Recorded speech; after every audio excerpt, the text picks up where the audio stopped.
আসসালামু আলাইকুম রহমতুল্লাহ। দূরে কাছে যে যেখান থেকে আমার এই ক্লাসটি দেখতেছেন সবার প্রতি রইল আন্তরিক শুভেচ্ছা অভিনন্দন। তো আমরা গত ক্লাসে সেটের কিছু অঙ্ক নিয়ে আলোচনা করছিলাম, আজকে বাকি অঙ্কগুলো নিয়ে আলোচনা করব। তাহলে সবাই এবার বোর্ডের দিকে দেখো।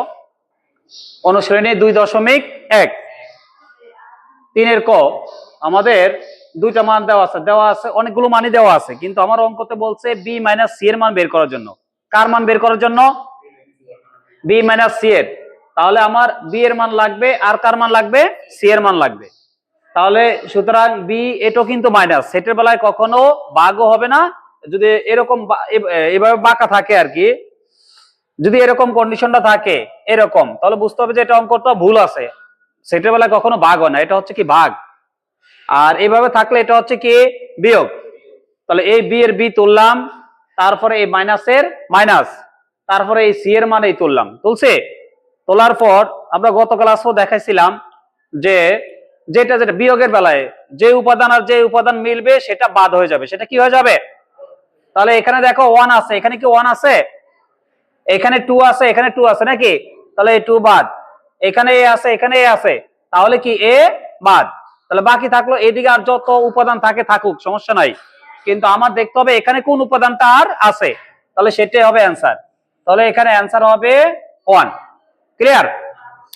তাহলে আমাদের অঙ্কটাতে বি মাইনাস সি, এজন্য বি এর মান তুললাম, সি এর মান তুললাম, বি মাইনাস সি লিখলাম, বি এর মান তুললাম, মাইনাস সি এর মান তুললাম। তাহলে এখানে 1 আছে, এখানে 1 নাই, 1 তুলবো। এখানে 2 আছে, এখানে 2 আছে, এজন্য 2 বাদ। এখানে এ আছে, এখানে এ আছে, এজন্য এ বাদ। এখানে যে বি আছে এদিকে আর তাকানোর দরকার নেই, এখানে যে কয়টা উপাদান থাকে থাকুক, কিন্তু এগুলো আর তুলবো না। তুলবো এখানে যে কয়টা উপাদান বাকি আছে সেটা অ্যান্সার হবে। তাহলে আমাদের অ্যান্সার হলো কত? 1। এটা হলো অ্যান্সার। ঠিক আছে, চলো।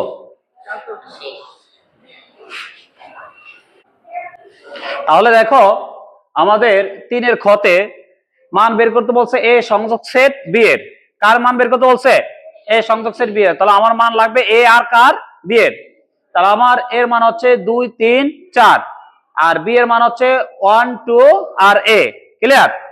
তাহলে আমি এই সংযোগ সেট বি দিলাম, এর মান তুললাম, সংযোগ সেট দিলাম, এই বি এর মান তুললাম। এই সংযোগ সেট মানে কি সেটা আমার বুঝতে হবে। সংযোগ সেট হচ্ছে কি কমন আনকমন সব। কমন হলে একটা নিতে হবে, আর আনকমন গুলো কি নেওয়া লাগবে। তাহলে আমার একসাথে আবার সাজাও লিখতে হবে। তাহলে দেখো সর্বনিম্ন সংখ্যা স্বাভাবিক সংখ্যা এখানে 1 আর এখানে নাই, তাহলে কত হবে? 1। আমরা একসাথে সাজা লিখবো 1। আর এখানেও 2 আছে, এখানে 2 আছে, দুইটা থেকে একটা 2 কমন নেব। ক্লিয়ার? এখানে 3 আছে, এখানে 3 নাই, 3ও তুলবো, এটা আনকমন। এখানে 4 আছে, এখানে 4 নাই, 4ও তুলবো, এটা কি আনকমন। তারপরে চলক আছে শুধু কি এ, আর এ তুলবো। এইটা থাকা মানে এটা হচ্ছে কি সংযোগ সেট। সংযোগ সেট মানে হচ্ছে কমন আনকমন সব। যদি দোনো পাশে কমন থাকে সেখান থেকে একটা নেব, আর কমন না থাকলে সেগুলো কি নেওয়া লাগবে। তবে একটু সাজায় লিখতে হবে, ছোট থেকে বড় দিকে আমরা কি করব? সাজা লিখবো, সেটা যেই পাশেই থাকুক। আমার এখানে 1 নাই, কিন্তু এখানে 1 আসছিল, এজন্য আমি আগে 1 তুলছি। ঠিক আছে?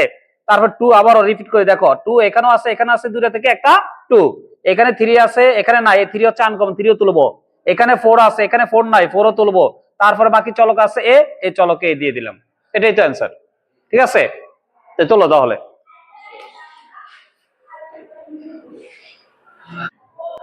তাহলে দেখো 3-এর গ, 3-এর গতে বলা হয়েছে এ সেট সি এর মান বের করার জন্য। কার মান বের করার জন্য?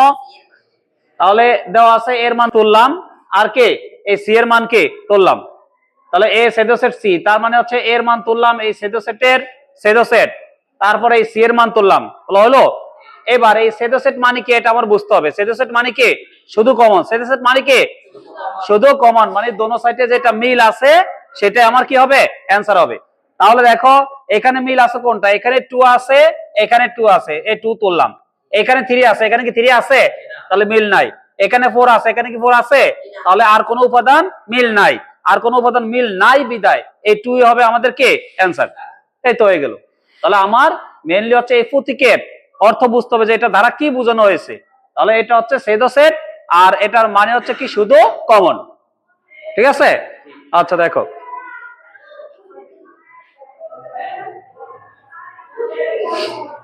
তো ঠিক আছে, আজকে এই পর্যন্ত রাখলাম। বাকি অঙ্কগুলো নিয়ে পরবর্তী ক্লাসে দেখা হবে ইনশাআল্লাহ।